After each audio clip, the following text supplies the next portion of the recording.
Now, have you ever had, I imagine it's probably not common if you have, the prisoner or somebody who's being released from the Corrections Institute, maybe before they've fully been able to rehab from a drug addiction, just say, oh, I want to stay here longer, or I need some more rehab services, or... Yeah, and listen, you feel, I've had parents call me up as the sheriff saying, hey, my son or daughter is in your facility, can you keep them, right? So that's some of the things we can't do in terms of stretching the law, but what we can do, and again, this comes back into the model that we created here, is at least offer those parents one of those groups that we've partnered up with here at the Sheriff's Office in the County of Monmouth, saying, okay, listen, they're going to be discharged, right? We understand you need help. Here are the groups that are partners of ours that have been identified that you can go to and try to find short-term recovery and long-term recovery resources, and that's big. Before that, those referrals weren't there. Those resources weren't there. And so, there's nothing more heartbreaking from a sheriff point of view than saying your son or daughter is going to be released and we don't have any resources available to you. And that was part of the reason why I did what we did in the Sheriff's Office here in the County of Monmouth, is create those partnerships. Again, not company specific. We use a host of companies.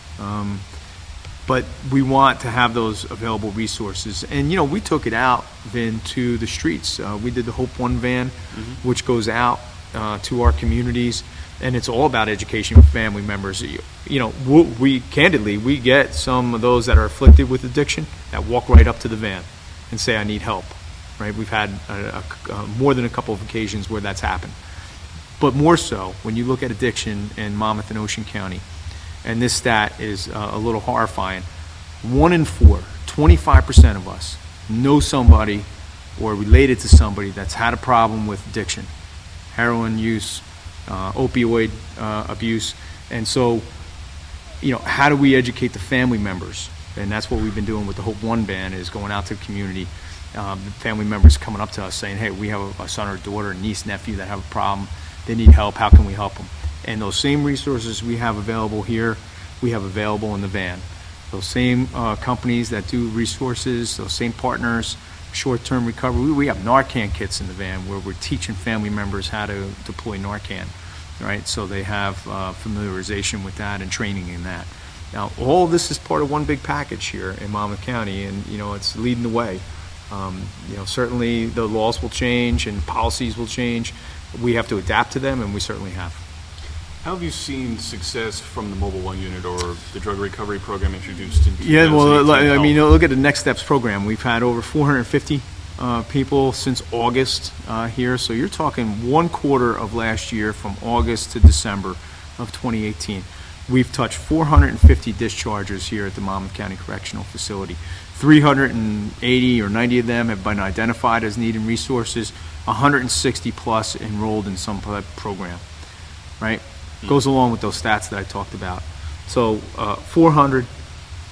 over 400 identified, 160 referrals into some type of short-term or long-term recovery program, and or over to Governor McGreevy's New Jersey Reentry Corporation for resources. I imagine there's still no surefire way to prevent people from reoffending again and ending up back in prison, but you've continued to roll out new programs and new initiatives to curb that. Do you find that continuing to do that will cut down at least on the people coming to the Monmouth County? We do. And one of the things that is tangible for us is we're actually, through the Carrier Clinic and Meridian Hackensack and Lifeline and CPC and some of the other partners involved, the organizations involved, we're tracking.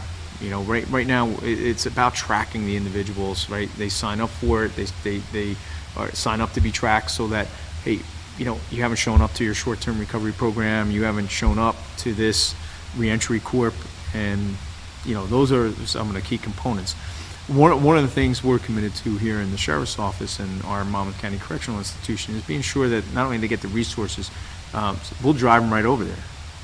We'll take a car ride over to the New Jersey Reentry Corp and make sure that they have a seat at the table over there, and that those resources available at the Reentry Corp are made available immediately to the dischargers here. Because listen, you know and I know, if we give them a bus ticket, put them on a bus, some of these inmates will not make it from point A to point B without getting off the bus, right?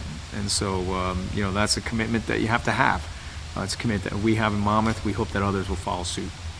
What is the relationship with the prosecutor's office and maybe some of the local police departments here in Monmouth County from the time somebody is sentenced in court to the time they get in prison? What happens typically? Well, you see one of the other issues that we have, and you've seen it down in Ocean County, and there was certainly another gap that we recognize.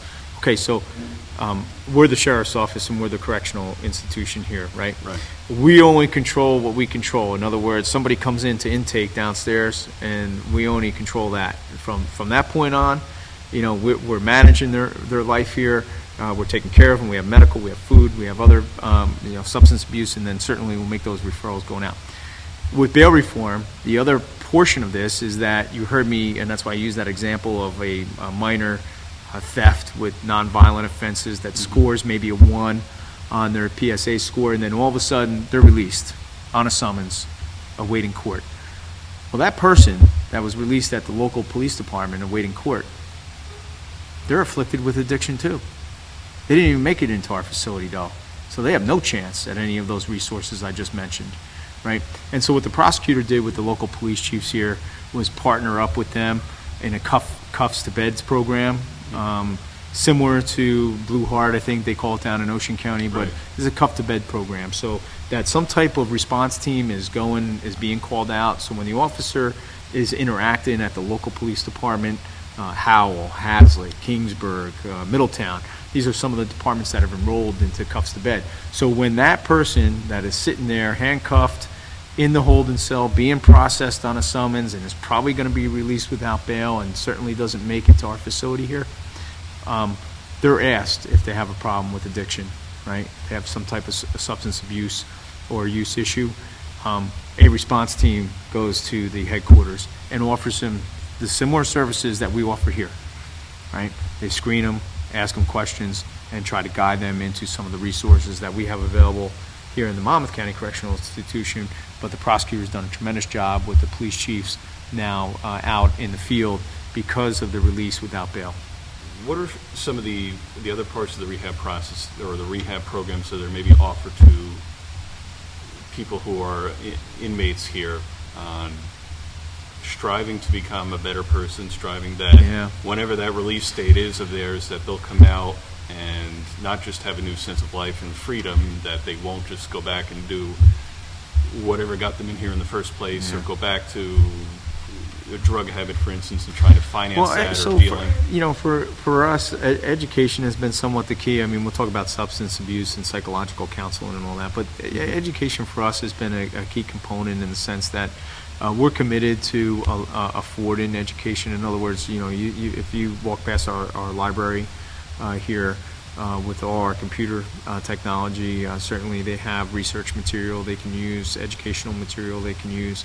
The library, I think, is second to none when it comes to county jails and what's afforded to them in our library. And then our high school equivalency diploma program, which again is unique in the sense that I don't believe there's another county facility that offers a GED program in the state of New Jersey. I got to check that, but we certainly do it well. We have a great partner in Monmouth Ocean Educational Services Commission, and they come in with their staff and they continue to educate our inmate population. We try to get them to graduate here, set some goals for them, like Joe, so we get his GED before he leaves here, so that when he goes out, he has the GED with him and can certainly continue on his educational efforts. And those are some of the resources. Other than that, we have substance abuse counselors right here on staff, on site, several of them, so that we can meet the demands of any type of request and treatment. And then, certainly things like psychological and medical services come into play. Our medical services, and if you saw our medical services wing, we take really good care medically of our inmates. We want them to be healthy. We don't need any outbreaks of even the flu going around here can cause some problems, and so we are very careful about how sanitary the place is, as you can see, and certainly how good our medical staff is. Do you offer the programs like the GED to inmates, or is that something they can approach your staff about? And No, say, we offer it. I mean, they have use of all that, and you know, listen, it's a small community here, even though it's a large facility. We call it, you know how this works. So if somebody's in a GED program, a lot of the other inmates will know there's a GED program going on at that time, and maybe request it. But certainly we have those offerings as part of our recovery services. I know we've talked about the drug reentry program and some of the services offered to those in here for drug offenses while they're here, maybe connecting them while they're released. But do you offer or have people go along to programs or help them find counselors, whether it's for another crime, that's maybe not why necessarily drugs? the partnership with the New Jersey Reentry Corp was important to us, because at the end of the day, it comes down to some placement and resources. And so, you know, Governor McGreevey and his staff have figured this out in various counties. You know, Monmouth County was later in the game for the New Jersey Reentry Corp, but we're glad to have him. Because it is a full resource center for, like I said, if you've been over there, you see the job training, you see job applications, job openings, you see his work with the ministries and the pastors out in the community for housing and shelter placement. I mean, all those things come into play when you are leaving this facility. And so we have those relationships too, but they're solidified and they're really now amplified by the New Jersey Reentry Corp being here in Monmouth County. So.